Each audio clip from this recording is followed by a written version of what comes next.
Deep in the heart of the desert stood Black Hollow Penitentiary, a fortress-like prison that no one ever escaped. It wasn't just the towering walls or the heavily armed guards that kept the prisoners inside. It was the legend of the Warden. The stories varied, but one thing was always the same. Warden Grayson was no ordinary man. Some said he was the ghost of the prison's first executioner, but everyone agreed on one detail: the grin. Warden Grayson was never seen without a smile that stretched too wide, as if he knew a terrible secret no one else did. When Darren Rivers arrived at Black Hollow, he didn't believe in ghosts or curses. A petty thief turned getaway driver, he'd been sentenced to 10 years. "I'll keep my head down and get through this," he thought. But Black Hollow wasn't like any other prison. The first thing Darren noticed was the silence. The prisoners rarely spoke, even during meals. Their eyes were hollow, their movements sluggish. He chalked it up to fear. After all, the guards here didn't mess around. But then he met Warden Grayson. It was Darren's third night. Unable to sleep, he wandered to the small, barred window of his cell, looking out over the yard bathed in moonlight.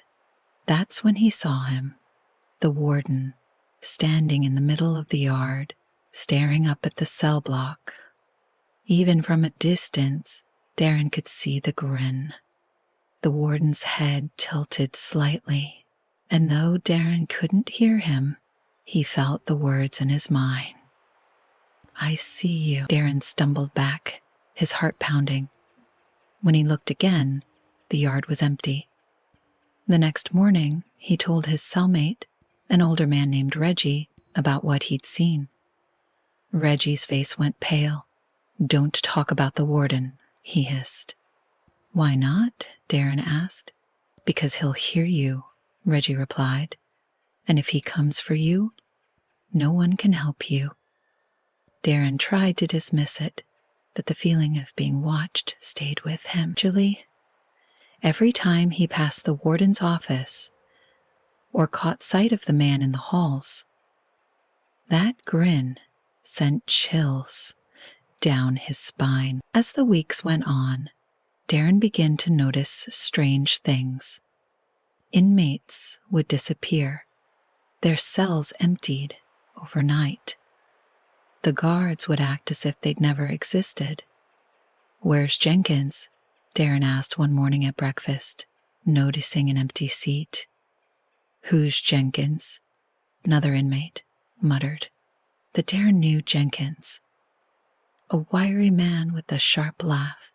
He'd spoken to him just the day before. The dreams started soon after. Darren would wake up drenched in sweat.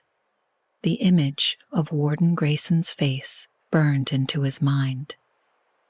In the dreams, the warden would stand at the foot of his bed, grinning, whispering words Darren couldn't understand. One night, he awoke to find his cellmate Reggie sitting up, trembling. "He's coming for me," Reggie whispered, his eyes wide with terror. Darren tried to calm him, but Reggie wouldn't listen. "I shouldn't have talked to you," he said.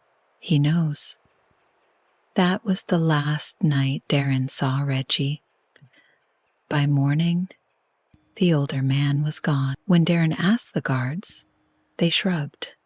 "You didn't have a cellmate," one of them said. "Stop asking questions," another warned.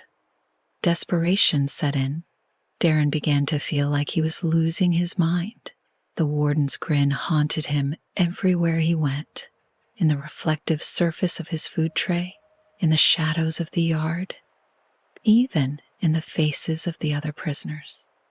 One day, unable to take it anymore, Darren confronted the warden in his office. "What are you doing to us?" he demanded.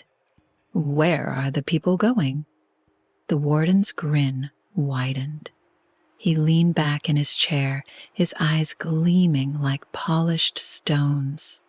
Black Hollow is my domain, he said, his voice smooth and calm. I keep what I want. And now I'll keep you. Before Darren could respond, the room went dark. He felt the ground shift beneath him, as if the entire prison was sinking. The air grew thick, and a cold dread settled over him.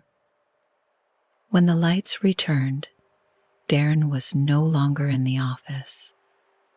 He was standing in the yard, surrounded by dozens of other inmates, all staring blankly ahead, their eyes empty. Welcome to eternity, the warden's voice echoed around him. Darren looked down and saw his own hands fading, becoming translucent. He screamed, but no one reacted. In the years that followed, Black Hollow Penitentiary was shut down. The official report cited structural instability and unexplained disappearances. The prison remains abandoned, its cells empty, and its halls silent. But locals say that on quiet nights, you can hear the sound of footsteps in the yard, and if you're unlucky enough to peer through the rusted gates, you might catch a glimpse of a man standing in the shadows, grinning just a little too wide.